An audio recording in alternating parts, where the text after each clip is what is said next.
So, hi, welcome everyone. In general, I do webinars every first and third week of the month on building healthier relationships, healthier relationship dynamics. Today, I'm going to be covering the topic of how to feel safe again in your relationship, and kind of walk you through and get the wheels turning in your head about how you can start feeling safe again in or out of your relationship, quite frankly. Because we often cover the subject of betrayal trauma, which is the trauma of being betrayed by a loved one. So maybe uncovering an unknown addiction, infidelity, or deep emotional and physical abuse, which is also betrayal, because there's this idea that your partner will make you a priority. He or she will be honest with you, will not manipulate you, will and that is someone you can trust and be intimate with. And so any of those things happening or surfacing in your relationship is a trauma. So let's talk about a little bit more. So before I can explain about why you need to feel safe again, I'd like you to understand what might be going on within your own body, in your own physiological self, by experiencing betrayal trauma. So trauma is very generally defined as anything that might overwhelm your nervous system. A couple more details might be that it's anything that happens in your life that just catches you off guard, something that you are not prepared for, nor do you know how to handle. It can make you feel scared or helpless. It can definitely make you feel shameful. And there's this thought that you might not make it through. And there is a definite real or perceived threat of your life, of somebody else's life, of your world, of your safety in general. In relational trauma, so the traumas that can occur between one or another, like a loved one scenario, trauma can also occur from experiencing fear within the relationship, feeling like you're neglected, abandoned, and again, betrayed. So that's where betrayal trauma comes from. I listed some of the symptoms of PTSD, post-traumatic stress disorder, because again, a lot of people will not quite be able to put their finger on it, but they are feeling very unsettled. The incident of uncovering the addiction, or figuring out or thinking that your partner might be cheating, or experiencing the emotional abuse, that's the stimulus, that's the trauma that occurred in that moment. But clients often describe that they have long-term symptomology, very extended symptoms that go past the stimulus. So, and in betrayal trauma, it's often likened to symptoms of post-traumatic stress disorder. So in general, post-traumatic stress disorder is defined as exposure to death, threatening of death, actual or threatened serious injury, violence, and violence. Now, granted, if you uncover an addiction that you didn't know about, a sex addiction, porn addiction, a substance abuse addiction, overspending, something like that, and experiencing that type of betrayal, that's not necessarily your life being threatened. It's not a gun to your head, but where it definitely parallels that is your lifestyle is threatened. Maybe the safety and security of yourself, your family's security is being threatened. And certainly the world as you know it, where you thought that your partner was trustworthy, that he or she was being honest, that's all shattered. So it can give the feeling of being deeply threatened. Some of the symptoms of PTSD are unwanted and upsetting memories, nightmares, flashbacks, emotional distress after some kind of trigger, a song, someone saying something, being in an environment, going out somewhere, physical reaction, so a physiological kind of fear or heightened intensity vigilance response after some kind of trigger. So you see something on the TV that triggers a memory, and you feel very kind of amped up and anxious. And then your tendency to want to avoid the stimulus. So the restaurant where your partner told you something was going on, you just stay away from the restaurant. People that might know the story, you avoid them because it's a stimulus.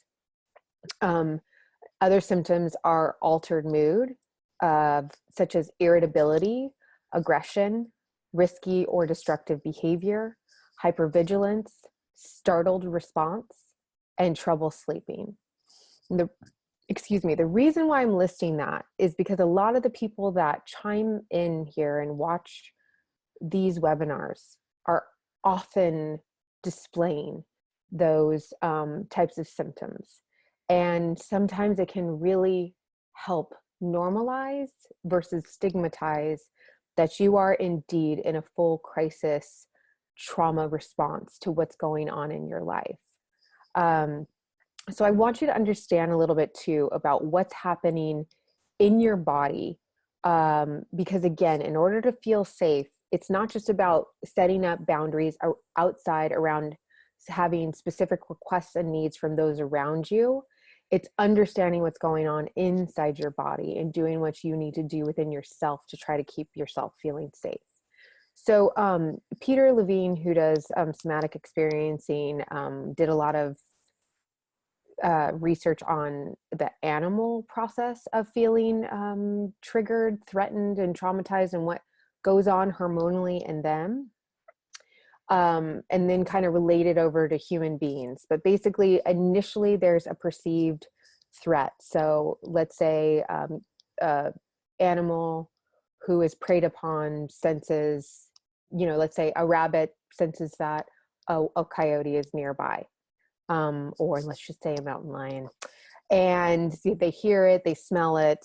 And so instantly their sympathetic nervous system shoots up and they go into fight, flight, or freeze mode, which since they're small and can't really fight back, they'll probably run into flight, and their heart will go up. It'll shoot with a bunch of cortisol and adrenaline, and it'll get them moving quickly. And, they're not going to think or do anything, but just run away. When that system becomes overloaded because the heart rate is moving so rapidly, they're not getting enough oxygen. It's at that point where the body decides it basically needs to stop or it's going to die. And so it is at that time where the body might release like a natural opiate, which is a pain reliever, to either prepare the animal for death, because maybe they see the mountain lion finally catching up to them. If they perhaps were able to get away and run into a hole somewhere, so they didn't experience death, then they'll transition into violent shaking to discharge all the overstimulation from the sympathetic nervous system, and then the parasympathetic nervous system will kind of down-regulate, and your body will shake it out, and then the animal will move on. But most people who study trauma have theorized that basically humans, because it's either regularly we're exposed to a feeling of threat, or we were never allowed to kind of discharge the hormones, process it, move on to the next moment. Some people can get stuck in those different phases, those different stages. So this is a webinar on, now that you understand that you've probably been in a state of trauma and feeling extremely threatened or unsafe. These are steps to try to kind of help you take back some power and start figuring out what you need to do to feel safe again. So the first and most obvious thing is explore, are you still being exposed to that threat? If you're obviously still in an emotionally abusive, physically abusive, your partner is still acting out, has no intention of changing, has expressed no remorse or desire, and you are still exposed to that threat, you're going to stay in crisis mode. Nothing is going to help calm that down. So do continue to explore what kind of stimulus is still around you and what you need to do to start feeling safe again. A part of that is to surround yourself around healthy loved ones and professionals. So mental health professionals who maybe are specialized in betrayal trauma or addiction recovery, healthy family members that aren't going to gaslight you, judge the process, tell you what you should be doing instead of just being supportive of you or compassionate for your situation, or anyone around you that's going to judge and not understand the fact that you're in a very serious crisis. And that means that, everything's aren't going to be roses and cherries and rainbows, and you're going to be in a state of struggle, and they need to be able to tolerate that. Another important thing is developing rules of engagement. So you've uncovered the addiction. You are pretty sure there's an affair happening, or there's been an admittance of an affair, or you've just gone through an abusive situation. What are the rules of engagement from this moment on? Do you only talk about adversarial conflict, high conflict topics in front of professionals? Do you need to take timeouts and breaks? Safety is a major issue, like meaning physical safety. So make sure you're in a safe situation. But also for things like sex addiction or porn addiction or substance abuse addiction or infidelity, there's a huge issue of there's been a lot of lying, a double life going on, and you sometimes need to set up things to allow the betraying partner, so the partner who's been lying and manipulating, to reestablish trust through maybe he or she acquiesces to you having a phone tracker.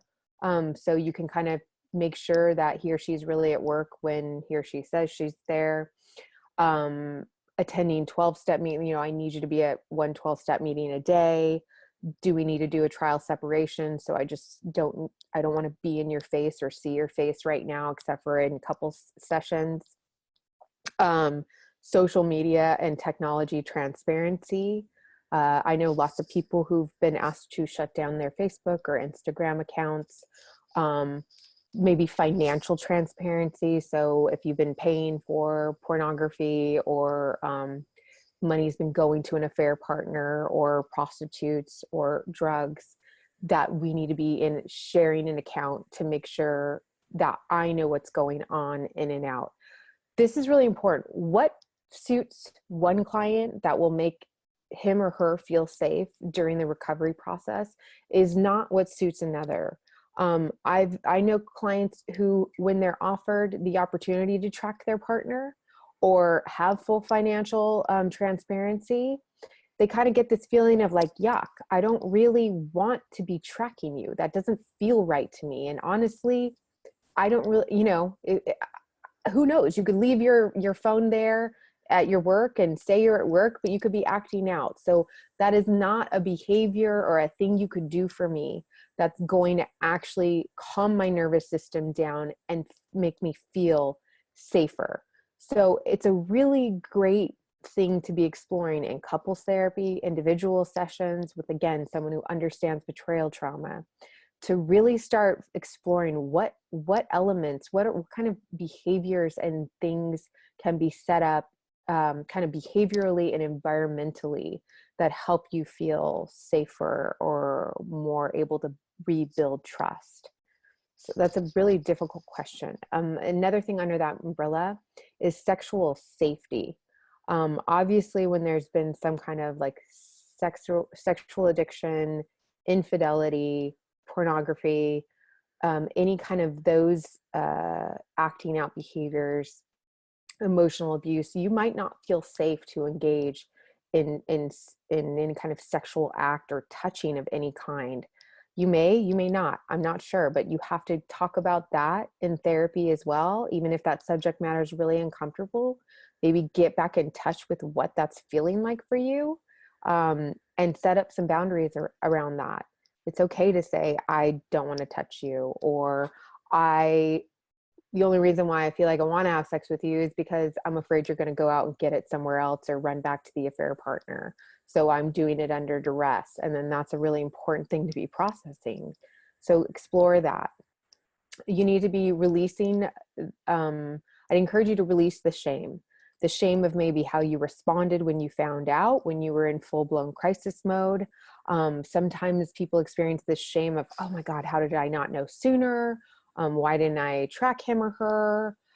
Maybe you got very angry or rageful, or maybe you didn't even feel like you got rageful enough. I know people who feel shame over the fact that they didn't hire a private investigator to follow them around, and that they weren't proactive enough, and, you know, they let it happen. Then an issue with betrayal trauma is often when you've chosen to be with this loved one and they are the one who has harmed you, there can often be this shame of like, oh my gosh, how did I choose to be with this, you know, Dr. Jekyll, Mr. Hyde, and expose myself to this.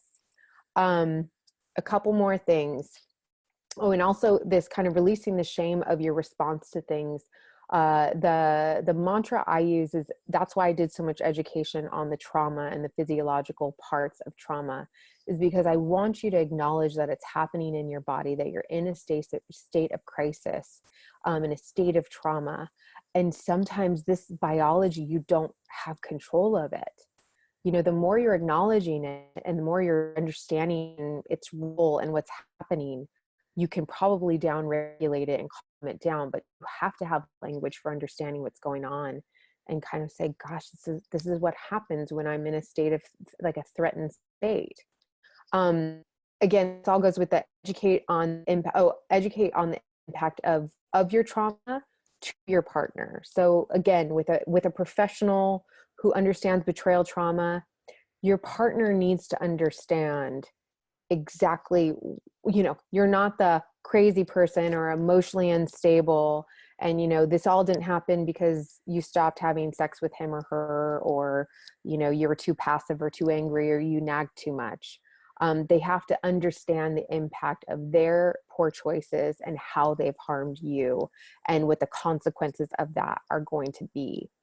The partner every day has an opportunity to be empathetic or sympathetic of your situation, or you can take 20 steps backward when the partner continues to lie, use abusive language, maybe mock or invalidate your response to what's going on, maybe even further act out, relapse. This is also in the umbrella of, you know, when to do a disclosure with someone who's maybe a certified sex addiction therapist and fully understands the whole process of disclosure. Meaning, for those who aren't familiar, it's kind of a very thorough, well developed with people's individual therapists, but the partner, the betrayed partner, and the addict sit down, and the addict kind of shares a general synopsis of the way he or she's been acting out. But that's a whole other issue. What are the other things? Find a language and understanding to better identify what is going on. This is something that I think is so important. Understanding these concepts of gaslighting, which I've done webinars on, this state of confusion of not really knowing what's up from down. So kind of understanding your trauma physiological response, the chemistry and the hormones that are going on. Those things can enlighten and empower someone so much, not to mention make therapy and engagement with the partner that's the recovering addict just so much more productive, because you have a language to bring it into the room and talk about it. Reclaim parts of yourself, life, joy. So it is very difficult to do in your crisis stage, but further along down the line, explore topics of what does bring you joy. Are there people, things, places that bring me joy outside of this relationship that I really need to work on reincorporating back into my life? Sometimes uncovering an unknown addiction can really make you question your spirituality. You might need to re-explore that. or it can draw you closer to your spiritual practice. I encourage some kind of, again, when the crisis has calmed down, to heal your kind of high, hypervigilant, traumatized brain with some form of like EMDR, somatic experiencing, meditation, neurofeedback, breath work, dancing, music, Tai Chi, dialectical behavioral therapy.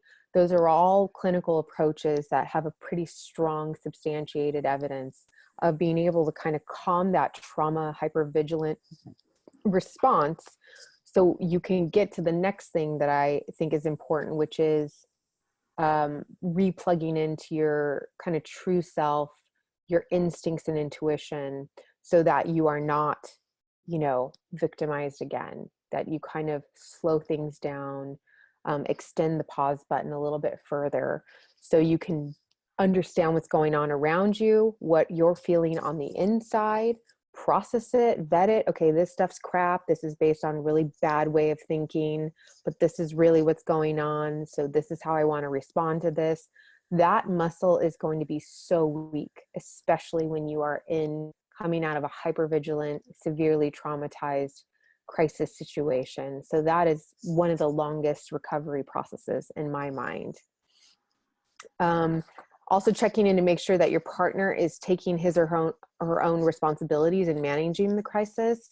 Is he or she following through with what she or he said that, you know, they were going to do? Change jobs, alter their finances, change their environment, make appointments, seek healthy support systems, 12 steps. And I think that's it. Oh, two things about what you don't need to do is you don't need to be diagnosed or pathologized to feel safer. You don't need a diagnosis, and you don't need to be told that you have a problem to start feeling safer. And you don't need to immediately go into your family of origin, you know, how your mother not loving you enough, or your dad being emotionally abusive to you when you're growing up. That might be a subject matter that might help you down the road. But that's definitely not something that needs to happen in those moments of crisis and rebuilding safety and security. You know, those things just don't tend to help that much. And that's it. Thank you, Kristin. Everybody, you can ask questions using the Q&A feature. While you do that, I wanted to highlight a couple of points that Kristin made. First of all, trauma is highly subjective. What's traumatic for me might not be for you. If I'm a race car driver and I get in a fender bender going 10 miles an hour, it's not going to bother me. If I'm a new mother with my baby in the car, a fender bender is going to be really traumatic for me. So, you know, that's an extreme example, but trauma is always subjective. But one of the things that is always traumatic is betrayal trauma. Betrayal within an intimate relationship is deeply traumatic for anyone. They've done research on betrayed partners of sex addicts, and they show signs. Almost all of them will show signs of PTSD. So I'm really glad Kristin talked about that. You know, they probably don't have PTSD because, you know, one of the criteria is it has to last for 6 months or longer. But early, you know, in the immediate aftermath of learning about infidelity, sexual addiction, things like that, it is very, very natural to have these, you know, emotionally labile, up and down, in and out symptoms where you might think you're crazy or you feel crazy. And that's a normal response to betrayal trauma. And I had one other point and I can't remember what it is, so I'll bring it in later. Ask questions via the Q&A feature. Oh, I know what I wanted to say. One of the things about trauma, particularly post-traumatic events, you know, when you get triggered, you know, you can be walking down the street with your partner and you're going along great, and all of a sudden you feel like you just learned about a new episode of cheating, and you may not even know why you feel that way. It could have been somebody you saw out of the corner of your eye, looks like how you picture the affair partner, or, you know, a billboard ad, or anything could trigger these emotions, and you could find yourself rolling out of control with no idea why, which is hard for you and hard for the addict who in the moment hasn't done anything. I just wanted to kind of reiterate those points. If you feel like you're on an emotional roller coaster, that's a normal part of healing.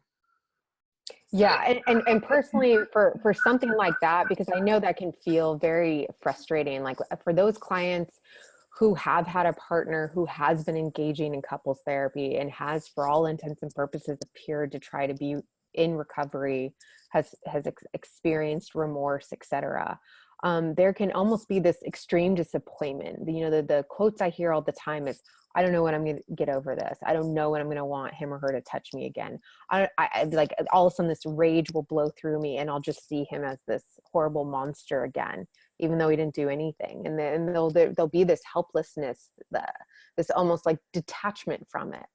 And I've found that EMDR is a really amazing trauma treatment for someone who struggles with that. I just recently, what that is and how it works. Yeah, I mean, I've mentioned a lot of my recent webinars as well, but it's an eye movement desensitization and reprocessing system. Quickly say, so these are people who are certified in this particular trauma treatment. So you'll see that they're mental health therapists like I am, but they're EMDR certified. So they do special, very expensive, fancy training to learn how to walk you through these traumas, and the way they do this kind of biofeedback, right left brain stimulus, is how I feel, or how I kind of explain it, helps your brain file away the trauma.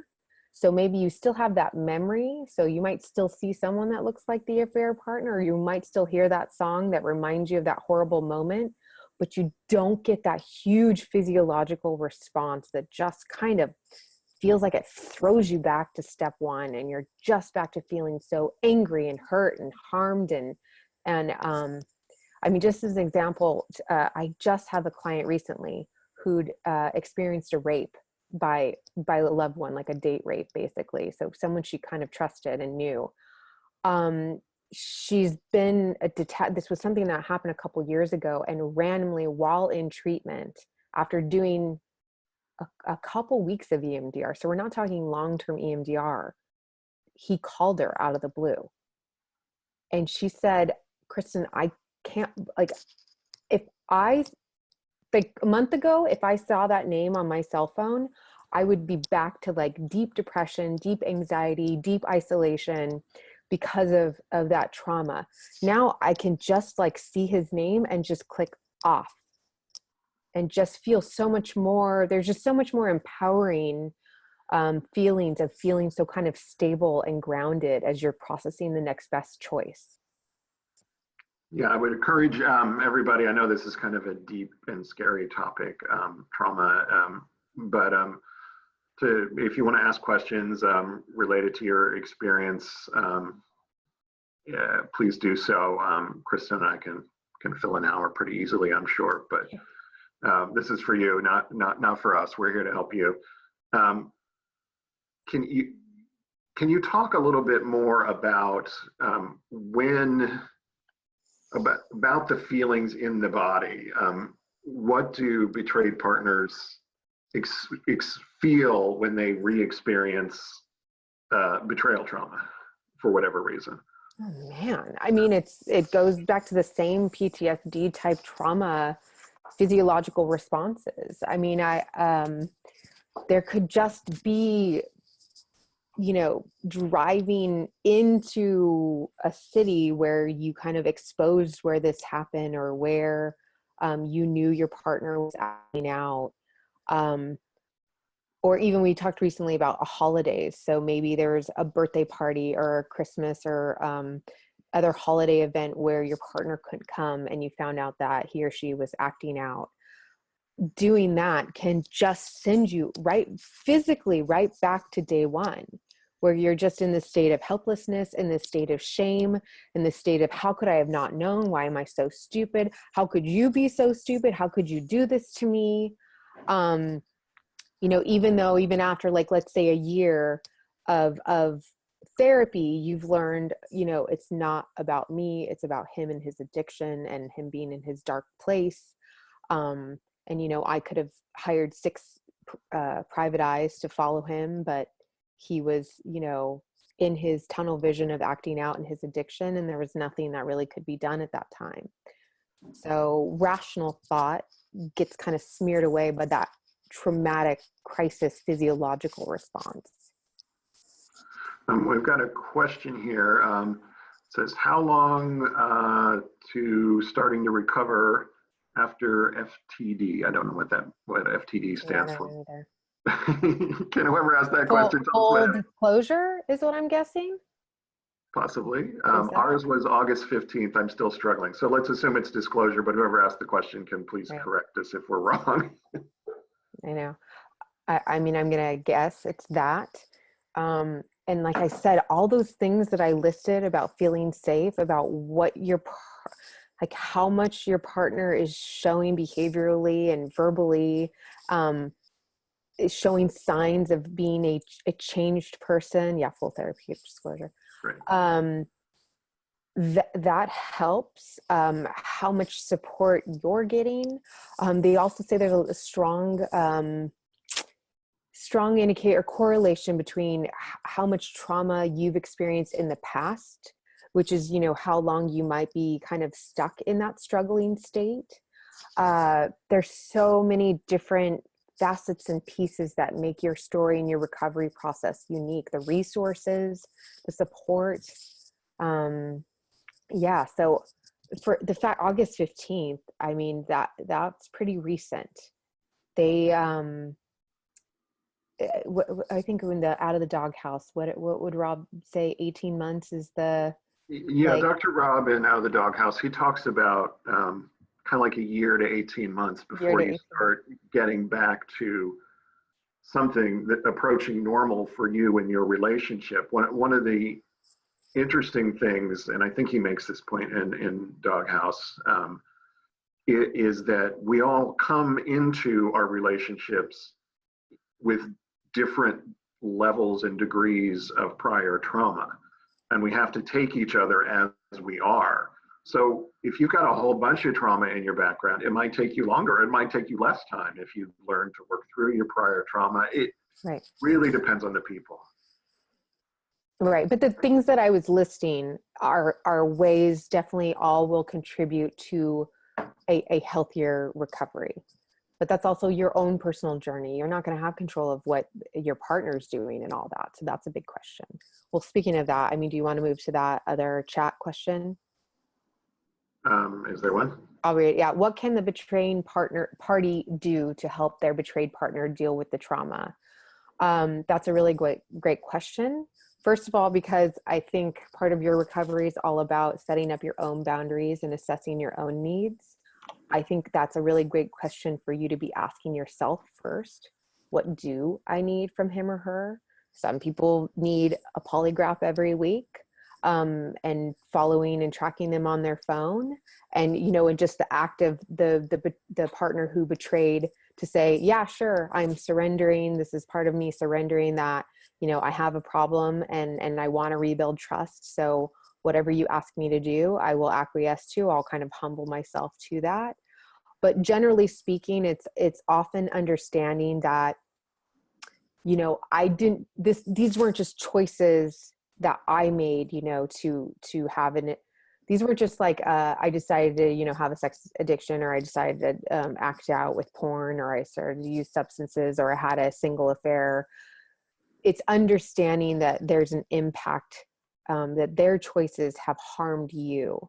And there can be a lot of healing when they're able to demonstrate kind of a calmness and an understanding and a sympathy of like, wow, I've really harmed you. I can see you're really struggling here.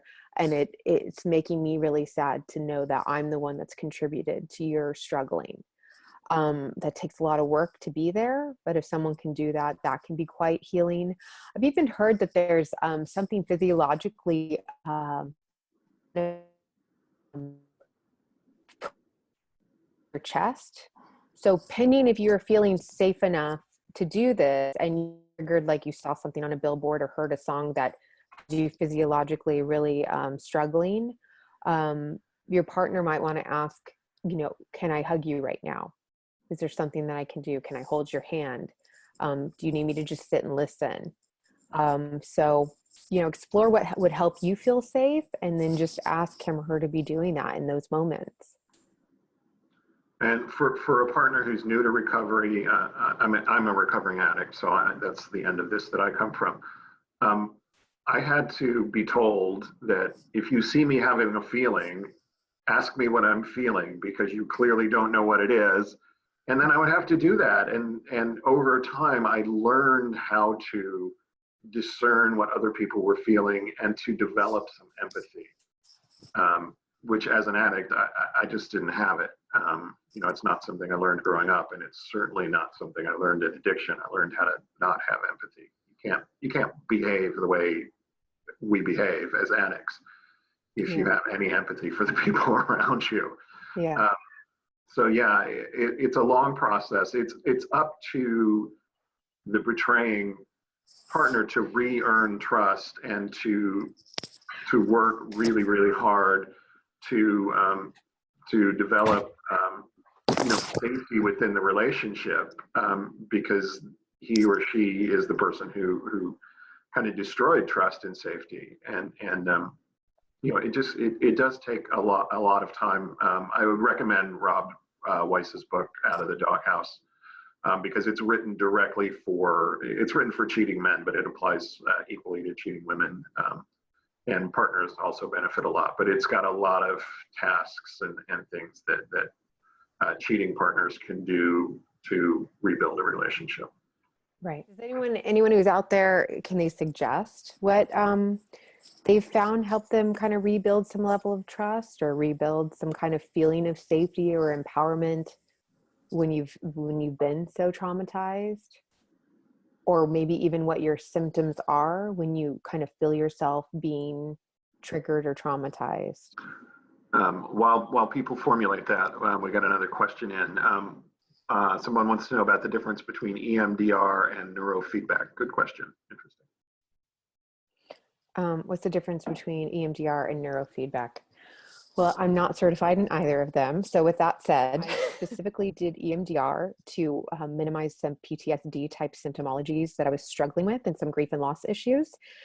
And I was blown away with my personal experience. And I've been blown away with other people. I've had many clients that were very highly, let's use the word, labile, as Scott said, dysregulated. So very hurt, very rageful, very angry, and kind of swung all around and expressed hopelessness about ever reaching some kind of stability level with those feelings, and finally experiencing them after EMDR.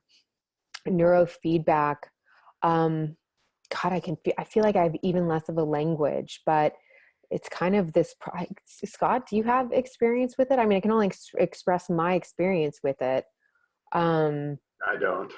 It's all you. Yeah, it's been so long, but specifically the story behind that I have for that is, I had a friend who did a neuro system and said, yeah, you come try it out. So I think I expressed, you have to kind of set some goals of what you're setting out to do when you sit down to do the neuro feedback. So experience less stress, experience better, more or higher quality sleep, stuff like that. For addiction, it's experiencing, lower urges, less depression, things like that. And I think specifically mine was experiencing less stress, like overwhelming stress rumination. So ruminating thoughts around stress, and better quality sleep. And I feel like I think I did 2 sessions and I already found a difference in the 2, or after that. Basically, any trauma treatment is designed for you to, unfortunately, trauma treatment requires that you re-experience the trauma, but EMDR is an attention distraction task. You're kind of doing something else while you're talking about the trauma, and it reduces its power. Most trauma treatments are talking about it to reduce its power. The more you talk about it, the less power it has. So whatever treatments you're doing, but EMDR is the one that has really proven to work with trauma. I would agree with Kristin on that one. One of our people says, what has been helping us? He says he is the betrayed partner. This is a gay couple. He's having his partner, the betraying partner, read books out loud to him. They're currently reading Cruise Control, which is a book about sex addiction for gay men. That's kind of a cool suggestion and a way to build some intimacy. And absolutely, because again, it sounds so basic, but it's this, I need this. Can you do this for me? And it seems so simple, but I just have to think of maybe the physiological connection. I'm assuming you guys are reading books out loud, like in a bed or something like that, but maybe you guys just sit next to each other on a couch. Maybe there's some kind of physical proximity to it. But I mean, that's just because that's where I read. But, there's probably many pieces to that can be very healing. I think there's actually something physiologically that happens when you talk it out to somebody. There's also something too that I was reading about the parietal lobe. It's a part of your brain, is what senses like boundaries. So it kind of helps your brain realize like, hey, I am me, I'm this separate being, you are you. It falls under the orientation association area. This is from the Essential Living book by Dr. Shelley Uram, U-R-A-M. But as your limbic system calms down, that's where like your trauma and your fight, flight, or freeze happens. The prefrontal cortex, this is where good decision making happens. This is where you like can slow down and think rational thoughts and go, is this real, or is this in my head, or is this a trauma response? So this is your prefrontal cortex. It improves. The blood flow gets stronger there. The oxygen gets stronger there. And the orientation association area, when that all calms down, actually makes you feel more connected to others, is what her book says. And actually can often improve, because these kind of issues, betrayal trauma, obviously if you've been harmed by a loved one, isolating and not connecting to others is often a byproduct to it. And that's often a recovery goal, is to be able to healthily reconnect. So that's interesting to think about. It says, I have to say that during the past year, when my SA husband was not doing anything positive since I discovered the latest affair, I was in a constant state of hypervigilance, completely understandable. I bought Dr. Rob Weiss's books, I'm assuming, out of the Doghouse as a last-ditch effort. I was in my own therapy and researching everything on betrayal trauma. Anyhow, now that he read the book and is in recovery, my hypervigilance has calmed down.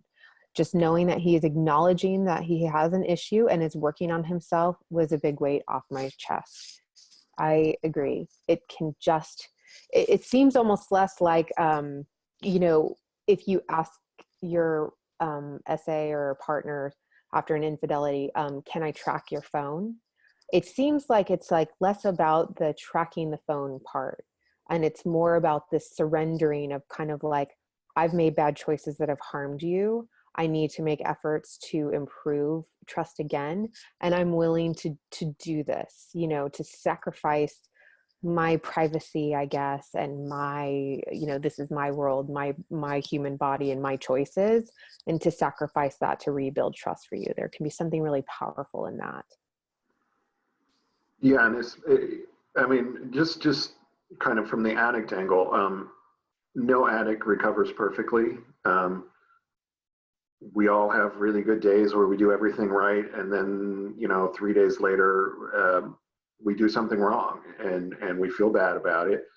A lot of relationships, a lot of counselors will recommend like a 24-hour disclosure rule, like particularly after you've had full therapeutic disclosure, where you know everything, hopefully. If I told you a lie yesterday at 10 p.m. and, I have 24 hours to amend the lie and say, you know what, I'm sorry, I don't know what, and you get to be mad as the betrayed partner that I lied to you. But you don't get to be mad that it took me 23 hours to come clean. That's kind of a boundary that helps both people. It keeps the focus on what it is that I did or the lie that I told, rather than on I kept it secret for 23 hours and 57 minutes and 22 seconds or whatever. But beyond the 24 hours, boy, you would have the right to get mad. There are all kinds of safety boundaries that couples can set. Maybe Kristin has more that she uses in her practice. Well, I mean, the last webinar I did, or 2 webinars ago, were specifically on setting healthy boundaries. So, I mean, I think everyone can kind of review that. But no, I mean, I think that's the empowering part of boundaries, is to really sit with yourself and realize, what kind of physical boundaries do I need to set? What kind of like dependency needs boundaries do I need to set? Where do I need to clean up my side of the street and kind of improve my responses? So meaning, I want the right to say no to a request because maybe I'm not feeling well that day, but maybe I'm not as tolerant when someone else says no and sets a boundary themselves. So is there anything else specifically you were thinking along those lines, Scott, for? There's just, Rob lists a bunch of them in Doghouse. They're not coming to me offhand. That's why I throw it to you. I'm a fish out of water when I'm dealing with partners. I'm the addict.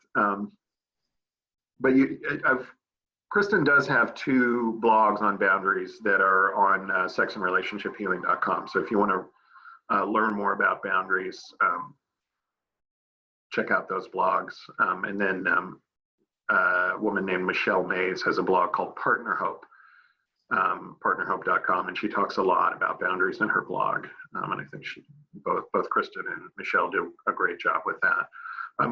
Kristin, what are some things that betrayed partners who aren't feeling safe can do to empower themselves, not only within the relationship, but everywhere, just, life in general? Oh, I know. That's a really great question. Well, again, I think there needs to be this understanding in this language for knowing that if you are still being exposed to this threat, or your partner is continuing to act out, or you're still in the state of, am I going to stay in my marriage? Am I not? Is this person going to actually pursue recovery, or am I still being lied to? And still in that kind of in between purgatory state where you're not moving down one particular path. Maybe there hasn't been anyone admitted to an affair, but you're in this state where you just know he or she is not in the marriage anymore. I'd encourage you again to be going to a therapist who specializes in betrayal trauma, because again, I find there's a language for all these things that they kind of just like sit and hover around us like a dark rain cloud and just kind of rain on us. And all we know is that we're wet and it's raining and it's dark and we don't know where it came from. We don't know how to get out of it. And we get stuck in this really, really brutal, confusing issue. But a betrayal trauma kind of specialist can, when you're talking about it, I was, my husband came home and he was just like, and he didn't respond to my phone calls all day. And I was like, hey, where have you been? Like, what's going on? Why aren't you answering my phone calls? And his response is like, hey, if you weren't so jealous and angry all the time, then maybe you wouldn't be having issues anymore. A betrayal trauma therapist might be able to say, wow, that kind of sounds like gaslighting. Do you feel like he gaslights you? And that might be not a common term that everyone knows, but that's basically when you try to express a need, a concern. I'm noticing that this is happening. Can we talk about it? And instead of engaging in that conversation, your partner just kind of tells you, that's not your reality. That's not happening. You're crazy for thinking that. And then just kind of wipes it off like it never happened. That's extremely abusive and harming. And once you understand those types of behaviors, you can feel very empowered in the conversation to kind of point it out or get around it. So, understanding the physiology of trauma and what your body might be going through is helpful. So you can put a language to that, and then understanding how words and language for what your partner might be doing. And one of the ways that betrayed partners can know that the cheating partner is trying and is working is when he or she instead of responding with, no, you're crazy, they listen and go, tell me more. They say, I'm sorry, tell me more about that. What can I do differently?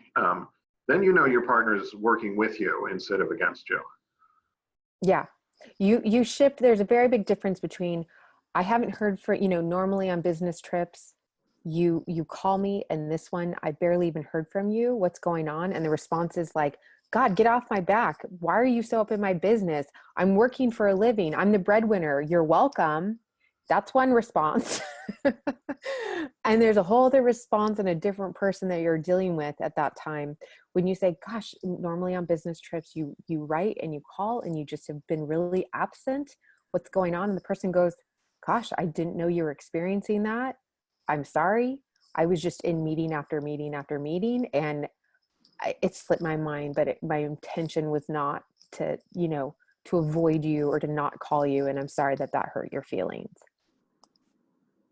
Big difference. Yeah. It looks like we have one more question here. This is more of a comment. It looks like switching to a betrayal trauma therapist was the best thing I did. Not only that, but the center that we go to works with sex addicts too. That's fairly common. My husband sees a different therapist at the same place. Good. I don't know how Kristin feels about this, but yeah. Dr. Rob always recommends. Yeah, everyone needs their own safe space. Partners have their own therapist. Yeah. And the two therapists are able to share notes, which is also good. And we can have a group meeting every few months, which is also good. Yes. You want to comment on that?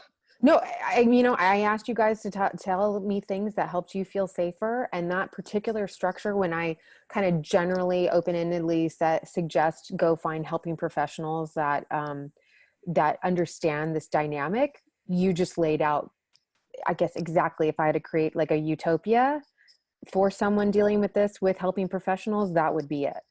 So I personally think that type of execution is really great. Someone who specializes it. You have your own therapist, he has his own therapist, but they can still talk, so we know there's no secrets or manipulation or lying going on. And then you guys are all still allowed to kind of meet and confer and figure out where to go from there. It looks like we're out of time, everybody. So I want to thank Kristin for leading today's session, everybody for attending, and for all your input. We really enjoy these. Kristin will be back in 2 weeks. Anything you want to add, Kristin? Yeah, I think I'll type my email down here. But I am here for you all. And so please, if there's a subject that you want me to devote the hour to, email me. I'm really struggling over this particular issue. Can you talk about it? Provide some educational pieces, give me some suggestions and referrals. That's what I'm here for. So yeah, please, my email's down there in the chat section. Send me an email, give me some suggestions. I do this 2 times a month. Yeah, and you can also, if you want to reach Kristin, you can also contact us through sectionrelationshiphealing.com. Just go to the contact us button and say, hey, can you relay this information to Kristin, and we'll take care of that for you. Great. All right, thank you, everybody. We'll see you in 2 weeks, and have a great holiday or holidays. Thank you. Happy holidays. Have a good day.